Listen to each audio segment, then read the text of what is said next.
All right. Okay. Let's get to it. We had a very long lab. It went to 12:45. I know. We learned from Monday, and then Wednesday will be less of a issue. Wednesday group is lucky. We learned from... Okay. So let's get started where we left off. As much as we can today, we'll see if we can finish this section. Let's remember to just bring you back. We didn't cover much. We just talked about protein separation and what it is utilized for. So can we please remember some of that before we move forward? Why do we care? Why do we isolate proteins? Rita, ingredients like protein isolates. Yes, producing ingredients like protein isolates. What else did we talk about, April? Isolate enzymes. Yes, isolating enzymes or substrates for enzymes. Yes, Hayden? That's the one I was thinking about. That's the one Hayden was thinking about, which was good.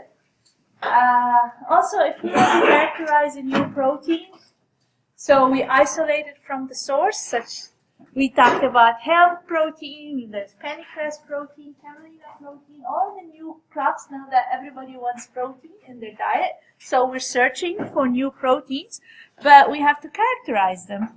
Look at their nutrition, at their functionality, how we can use them in different products. In order to do that, we need to get them out of the complex matrix. So we isolate proteins to study them. One last thing was to determine the impact of processing. So when you process or when you extract the protein under different conditions, it will impact its structure, and then if the structure is impacted, it will impact nutrition and it will impact functionality. So we look at, after processing, we look at an isolated protein to determine the impact of processing on its structure, functionality, nutrition. Okay, so now that we know why isolation is important, now how do we isolate? We isolate based on characteristics of the protein. We know that proteins from different sources have different nutritional qualities, have different functional properties, and that's because they have different biochemical characteristics. We rely on the differences in biochemical characteristics to isolate these proteins. Okay, so what do we mean by biochemical characteristics? So biochemical characteristics, we mean different proteins have different solubility. So they differ in solubility. Some proteins are soluble at alkaline pH, some are soluble at acidic pH, some are soluble at very, very high alkalinic pH. So once we understand the differences in different protein solubility, we can isolate them from each other. And we'll give you ample examples on solubility and what we use to isolate protein with insolubility.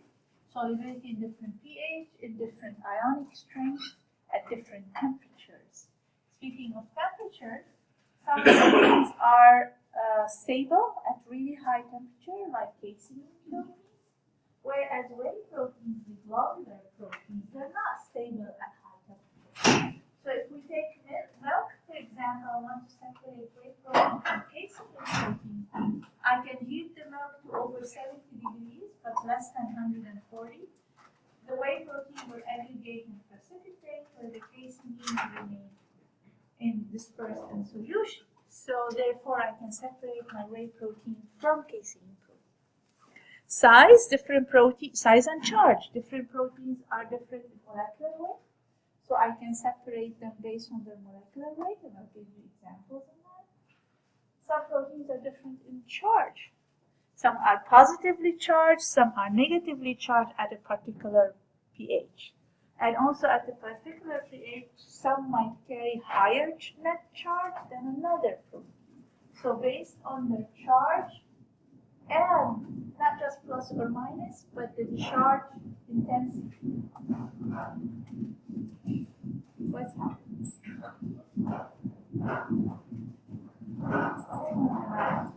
in the house.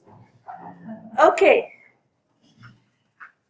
They differ in adsorption characteristics, adsorption to hydrophobic surfaces, or adsorption to very unique compounds. Like if you talk about affinity chromatography, we have very unique functional groups that will interact with your protein via unique interaction. So we can benefit from that to get a very purified protein. Okay. So let's talk about separation based on solubility. So salting out, that means I add salt. Oftentimes to salt out the protein, we use ammonium sulfate. That's a very common salt that is used for salting out. So what happens at high concentrations of ammonium sulfate, so instead of the water interacting with the protein that had, in this case, a net positive charge, the salt, part of that salt, let's say the sulfate, the negatively charged, will shield the pluses of the protein. Will shield them. And then the salt itself will interact with the water, compete for water interaction. So instead of the water interacting with the protein, the salt is shielding that charge on the protein and it's interacting with water. Then instead of these proteins repelling each other and staying in solution, they're going to be attracted to each other, and they are via hydrophobic interaction, and they're going to aggregate and precipitate. That's the concept of salting out. So, depending on the charge that the protein carries, you will select the concentration of salt at which you will cause that precipitation. So, in a mixture of proteins, you have, let's say, A, B, C, D, E, different types of proteins. They carry charges in increasing order. So A has the least net charge and E has the highest net charge. So how do I separate C? Using salting out principle. Can you think about it? So it is much complicated than this in terms of when you actually want to do it. But just logically, if you have increasing net charge and you want to use ammonium sulfate to isolate C, how would you do it? Think about it logically. How would you do it?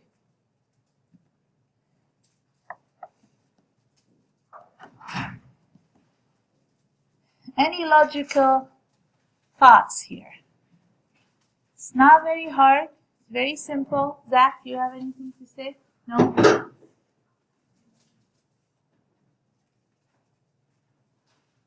Come on, just on what basis do the protein, how does the protein precipitate in presence of salt? Okay, Will. Well, go ahead.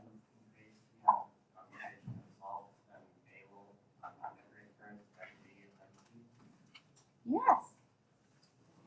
You have the right idea. You start with a low concentration of salt that will precipitate A and B, for sure. So you start with a concentration that A and B will already have their charges shielded, and then they won't be able to interact with water anymore. They will precipitate out. Then in solution, after you centrifuge, you will have the supernatant. The supernatant will have C, D, and E in it. Then you take that supernatant and add more concentrated ammonium sulfate that will only precipitate C. Not enough concentration to bring down D and E. Okay? And then you centrifuge, and then the precipitate is what you want in this case. And the supernatant is what you discard. Okay?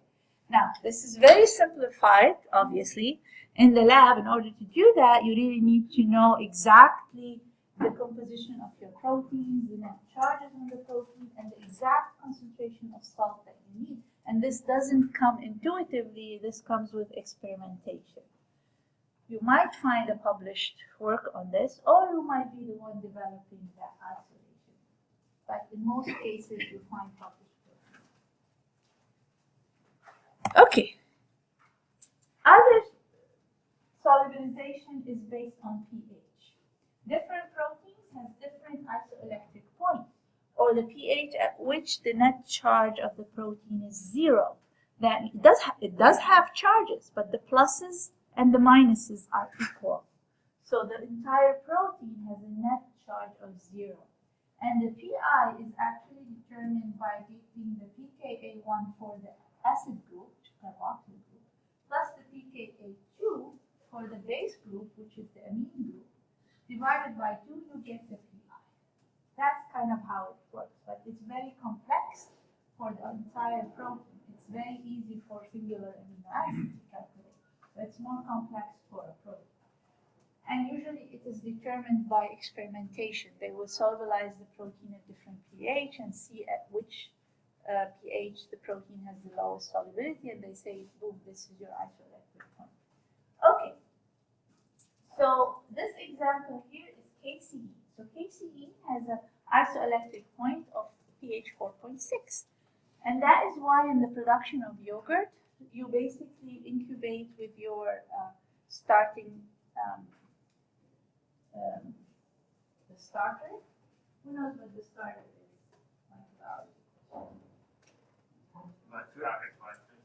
No? Well, one of them. Lactobacillus vulgaris. That's the other one. Yeah. Anyway, so you add your starter material, and the starter, what happens, it chews up your lactose, brings down the pH, convert lactose to lactic acid, and bring down the pH to 4.6. And this is how you form the gel, the yogurt shell. The casein loses its net charge and then comes together and form a 3D network, and then you have your yogurt. So in this case, in this pH, casein at pH 7 has a net charge of -11. So it's negatively charged, repels each other, and then interacts with water. Bring down the pH to 4.6. You lose net charge. It's no longer interacting with water. On the contrary, the protein attracts each other because they no longer repel the hydrophobic interactions. They aggregate and precipitate. Okay. Separation based on solvent. So what happens when you add acetone? Acetone is an organic solvent. So what happens is, instead of the protein interacting with water, the acetone will interact with the protein. So no longer interacting with water, then the protein opens up, and the hydrophobic interior of the protein would like to interact with the acetone, and that causes the unfolding of the protein, and then the proteins exposing the hydrophobic groups will interact, the hydrophobic interactions aggregate, precipitate.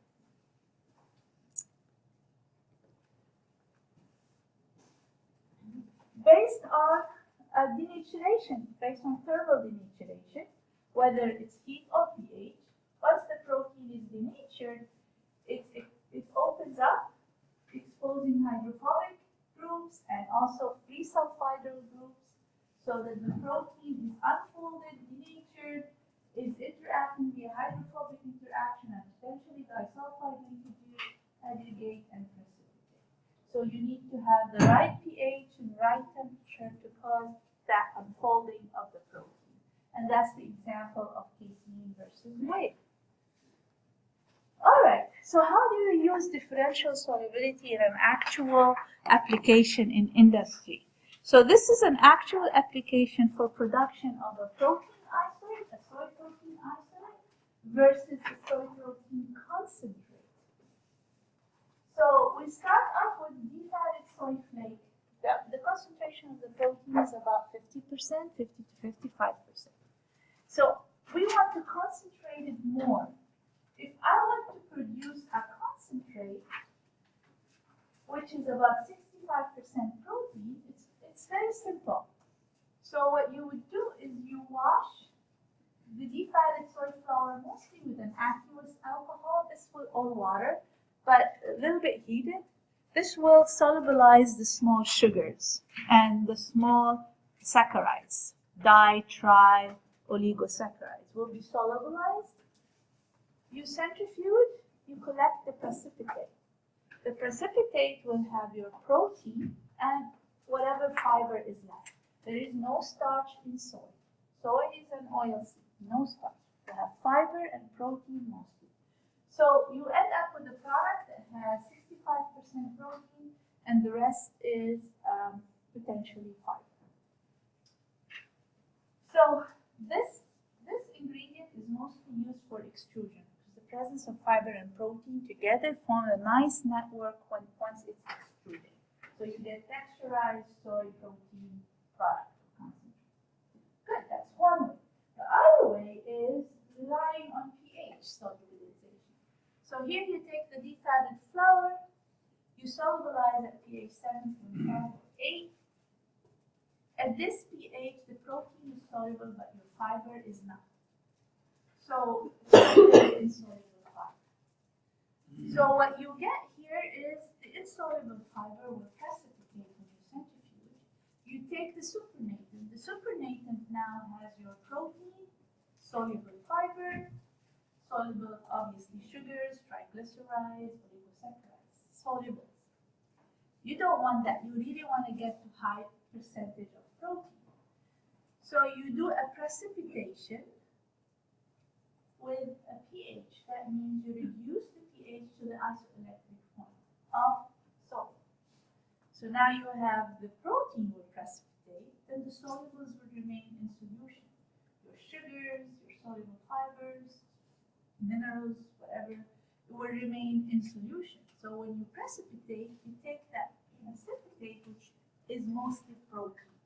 In this case, you wash it several times with water, you neutralize, you never want to spray dry when the pH is at the isoelectric point. That causes denaturation and you lose functionality of the protein. So you neutralize and then you spray dry and you have your ice. Great. Okay. Separation by adsorption. So here where you can use columns or chromatography to separate. Mostly you can use ion exchange chromatography. And this is very common technique that can be applied in industry as well. So Agripor produced whey protein isolate using ion exchange chromatography, not membrane filtration. It reserved the right for such a technology for a long time. It was patent protected. I don't think it's patent protected anymore, but it was the only company in the US that uses ion exchange chromatography to produce whey protein isolate. So it is very commonly used. You can, depending on the charge of your protein, you can use ion exchange or cation exchange. Again, you have to remember your chromatography. With anion exchange, your column stationary phase is positively charged and you're exchanging anions. Those with the highest valence, so more negative charge, will interact more with the column and will be delayed. Those with the less charge will elute first. So because we're talking proteins, you need a highly porous resin, and mostly it's a polysaccharide base, where the OH groups are derivatized with either an acid or a base. An acid that would be negatively charged for cation exchange, and with the base it would be positively charged for anion exchange.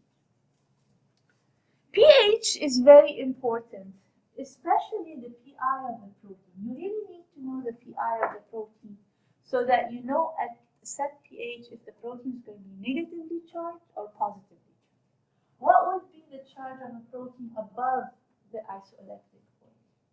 At the pH above the isoelectric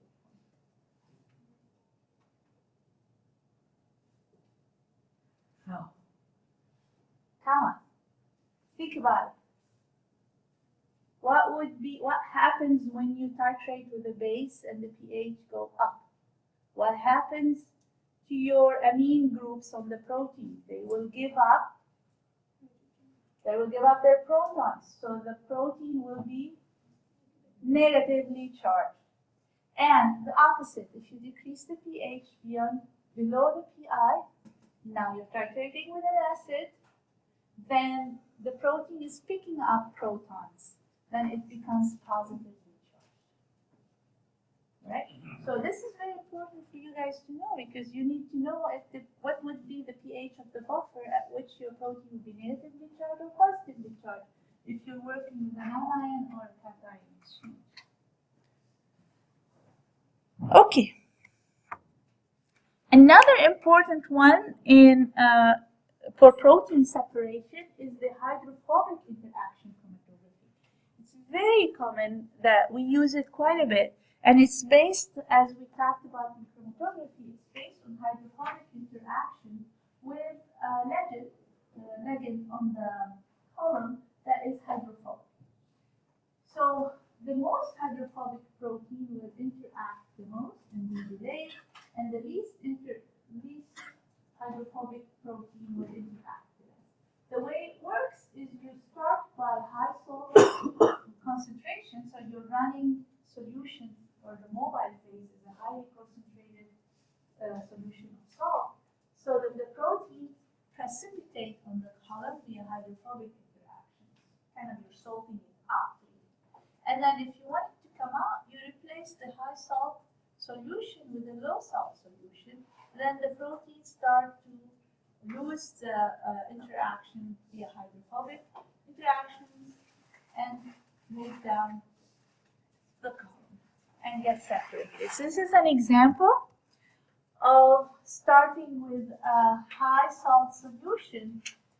You elute the proteins that are very soluble, small peptides, polypeptides, highly charged. They come out with the salt. And then as you remove the salt, then the more hydrophobic proteins start to come out. So they might come out at one peak. Good. This would be good if you're only looking to separate protein from carbohydrate, let's say. So you don't care about separating these proteins. But if you care about separating more hydrophobic than less hydrophobic protein, instead of shifting to water, you can decrease the salt concentration over time and build a gradient solution. So those that are more hydrophobic will be retained longer, and those that are less hydrophobic will come out faster. So you can play with your mobile phase to achieve the separation you want. This is just recap question, and I want you all now to think about this because it can be on the test, on the final. Okay, so think about it, take a minute, and I will ask question by question. If you want an incentive, you can pull out a piece of paper and write on it your answers for a +2. Take a picture of it before you give it to me.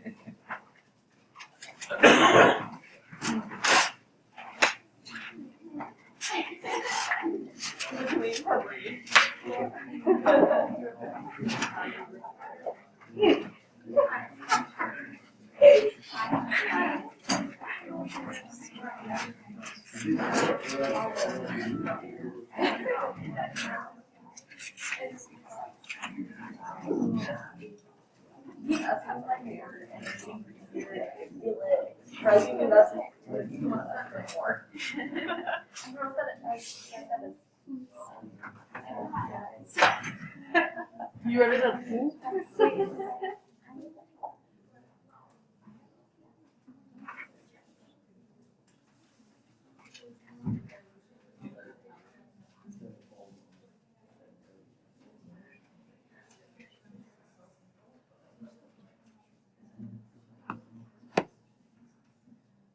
All right, everybody, do not sidetrack and have separate discussions. You have a couple of minutes to think about this question.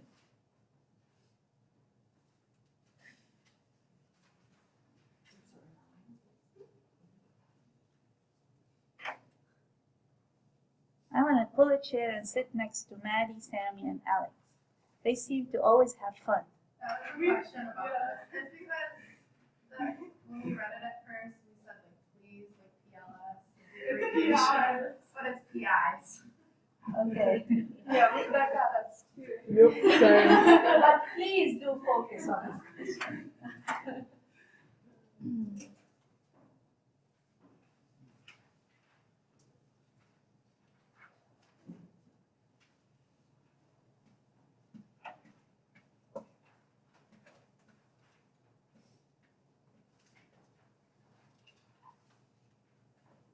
Everybody trying to write something. Write what you think. Right or wrong, just write what you think.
Okay, let's get to it.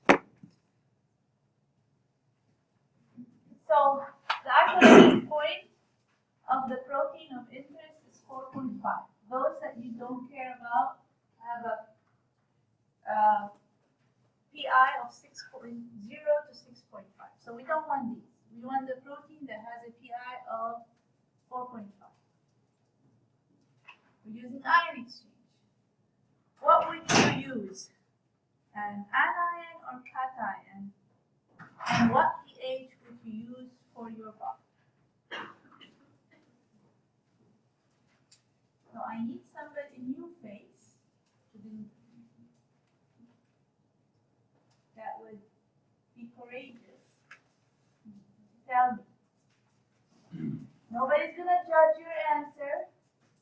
I will, but no, not in a bad way.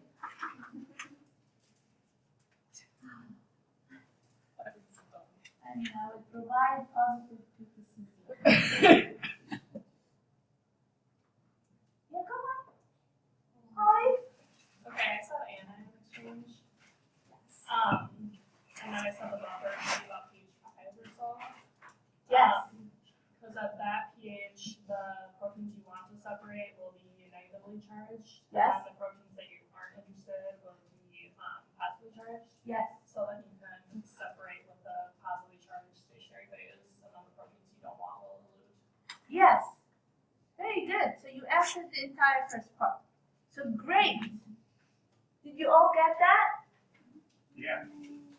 You did? So I don't have to repeat it? So I will repeat what Holly said. So Holly said that the protein that we want has a pI of 4.5. So if the pH of the buffer is 5 or 5.5, it would be negatively charged. However, those that we don't want will be positively charged at pH 5 or 5.5. Right? Because above the pI will be negatively charged, below the pI they're positively charged. So perfect.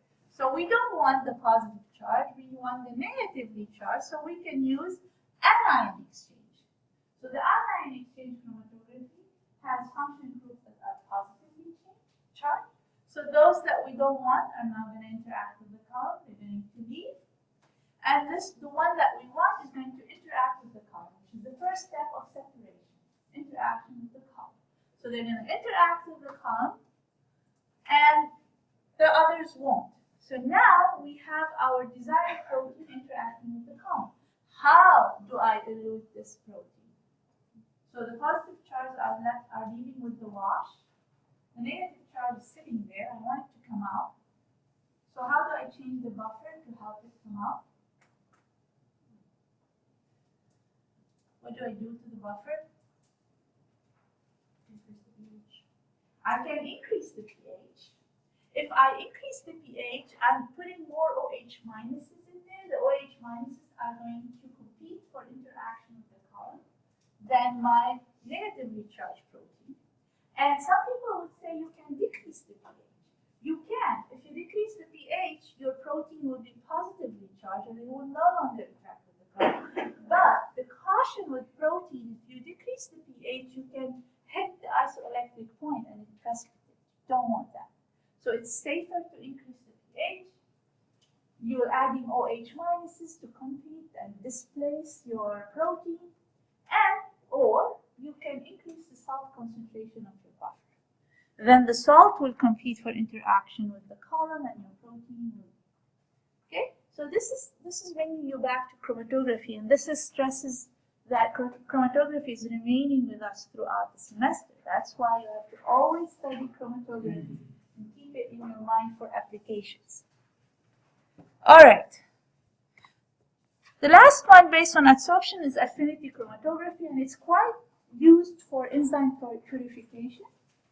Because for enzyme purification, you really want a very pure enzyme, a very pure protease or lipase or whatever enzyme is protein. So you want it to be pure if you want to use it in assays.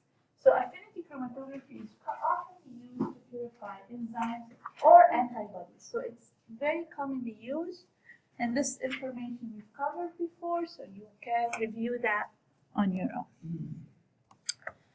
Okay, so moving on to size, and dialysis is the simplest form of separation based on size, and it's often used to remove salts and small sugars and concentrate your protein solution more.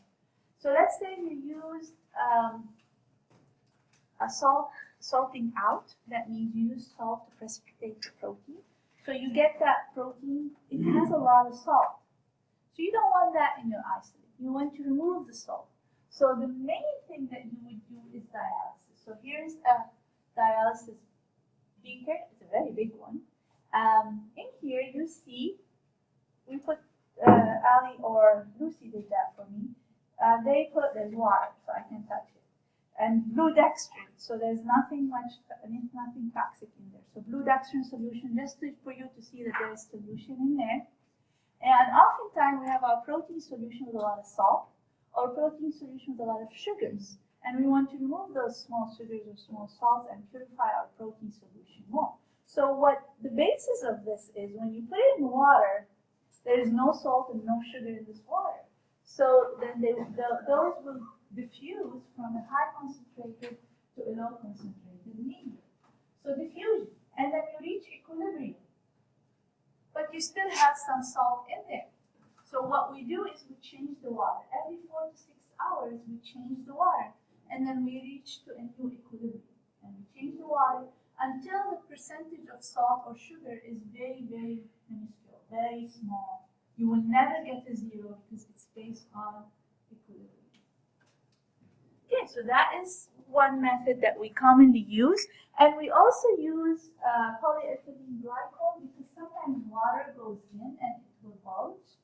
So if we use dialysis tubing that is covered with a lining of polyethylene glycol, that would prevent the water from going in. So basically you have a tube with different pore size. So you can select the pore size of the tube. It can range from as low as 500 Dalton to as high as 20 Dalton, 30 Dalton. So it really depends, 30,000 Daltons, I mean. So it really depends on what you want to separate, what sizes you want to separate. If it's small sugars and salt, we commonly use 1 to 3.5 kilodalton pore size. The proteins are bigger than that, they would remain, and anything smaller than 3.5 kilodalton will go out of your pores. Another one that is based on separation by size is membrane filtration. You have a small system for membrane filtration where you get small tubes. Oh, I forgot to bring in the show and share. So you have tubes with a built-in filter in the middle. So that membrane in here has different pore sizes too. So the membrane can be again 1,000 kilodalton, 10,000 kilodalton, or 30,000 kilodalton. So you can separate proteins from each other as well. Those that differ in molecular weight, some will be retained on the top after you centrifuge. These can be centrifuged. And some will go through the filter. So the smaller molecular weights will go through the filter, and the larger ones will be retained. So you can separate that.